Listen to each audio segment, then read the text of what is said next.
Hi అండి, welcome to mass kitchen. ఈరోజు చాలా హెల్దీ రెసిపీ అండి, రాగి లడ్డు. మామూలుగా అందరికీ తెలిసిందే రాగుల్లో ఎంత హెల్త్ బెనిఫిట్స్ ఉంటాయో. ఇది పిల్లలకైనా పెద్దవాళ్ళకైనా చాలా బలాన్ని ఇస్తుందండి. అయితే ఇప్పుడు ఎలా చేయాలో చూద్దాం. ముందుగా స్టవ్ వెలిగించుకుని స్టవ్ మీద ఒక పాన్ పెట్టుకుని అందులో 2 టేబుల్ స్పూన్లు నెయ్యి వేసుకోవాలండి. నెయ్యి కొంచెం మెల్ట్ అయిన తర్వాత అందులో 1 కప్పు రాగి పిండి వేసుకోవాలి. ఏదైనా ఒక బౌల్ తో గానీ కప్పుతో గానీ ఏదైనా ఒక మెజర్మెంట్ తీసుకోండి. 1 కప్పు రాగి పిండి వేసుకుని చక్కగా ఫ్రై చేసుకోవాలండి. లో ఫ్లేమ్ లో పెట్టుకుని కంటిన్యూగా ఫ్రై చేస్తూనే ఉండాలి. ఇది వేగే కొద్దీ స్మెల్ ఇంకా కలర్ కూడా చేంజ్ అవుతూ ఉంటుంది. చూడండి ఎంత పొడి పొడిగా అయిపోయిందో. ఇప్పుడు ఇది వేగిపోయిందండి. ఇప్పుడు ఒక మిక్సింగ్ బౌల్ తీసుకుని అందులో వేసుకుని పక్కన పెట్టుకోండి. తర్వాత అదే కప్పుతో 1/2 కప్ నువ్వులు వేసుకుని వీటిని కూడా బాగా వేయించుకోవాలండి లో ఫ్లేమ్ లో. నువ్వులు చిట్పట్లాడేంత వరకు వేయించుకోవాలి. తర్వాత తీసి పక్కన పెట్టుకోండి. తర్వాత 1/2 కప్ పల్లీలు కూడా వేసుకుని లో ఫ్లేమ్ లో వేయించుకోవాలండి. లో ఫ్లేమ్ లో వేయిస్తే ఇవి చక్కగా వేగుతాయండి.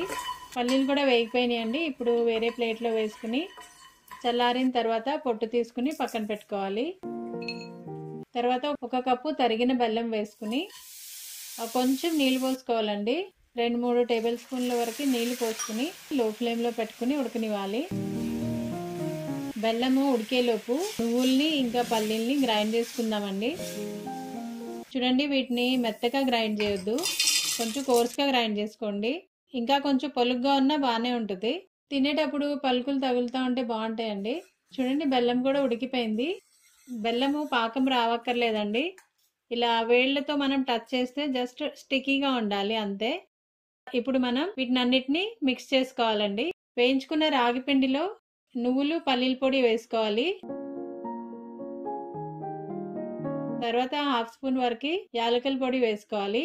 తర్వాత బెల్లం కూడా కలుపుకోవాలండి. మధ్యలో ఇలా స్ట్రైనర్ పెట్టుకుంటే ఏమైనా నలకలుంటే అందులోకి వచ్చేస్తాయి. బెల్లం వేసిన తర్వాత వేడిగా ఉంది కాబట్టి ఫస్ట్ స్పూన్ తో కలుపుకుని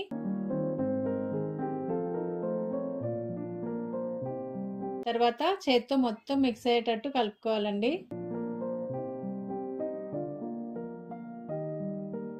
చూడండి, ఇలా ముద్దలాగా కలిపిన తర్వాత చిన్న చిన్న ఉండలు చేసుకోవాలి. మనకి ఏ సైజ్ లో కావాలో ఆ సైజ్ ఉండలు చేసుకోవచ్చు. ఇంతే అండి, రాగి లడ్డు చాలా ఈజీ కూడా చేసుకోవడం, అలాగే చాలా హెల్దీ కూడా. పిల్లలకైనా పెద్దవాళ్ళకైనా రోజుకొక లడ్డు అయినా తినొచ్చండి. పిల్లలు రాగి జావా తాగడానికి ఇష్టపడరు, కానీ ఇలా లడ్డు చేసి పెడితే తప్పకుండా తింటారండి. ఒకసారి ట్రై చేయండి. వీడియో నచ్చితే ఒక లైక్ చేయండి. Thanks for watching.